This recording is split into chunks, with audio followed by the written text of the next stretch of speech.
PIY! Mga bis, ang lamig na! Malapit na magpasko! Ay naku, totoo yan, Pipay. Alam mo ba, merong mga hindi matutuwa ngayong darating na Pasko. Alam mo ba kung sino-sino sila? Apo! Sino sila?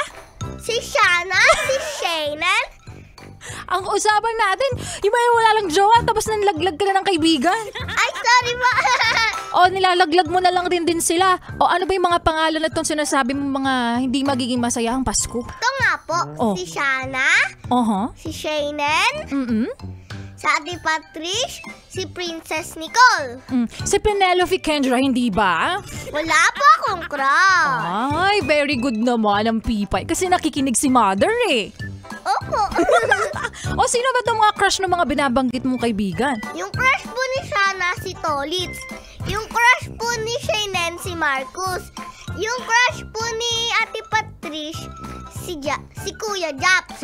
Yung crush naman po ni Princess Nicole ay si Dancel. Ay, sila ba?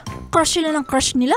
Malay ko po sa kanila. Ay, naku, sad. Di ba, Pipay, pag ganon? Apa. O ano bang sasabihin mo, Pipay, doon sa mga hindi magiging masaya at malamig ang kanilang Pasko? Cold na nga siya. Cold ka pa. Kaya magtinda na lang kayo ng yelo. Ha! Mapang-asar kang bata ka!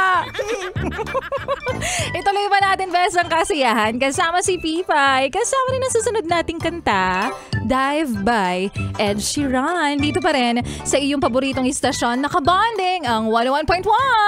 Yes, the best!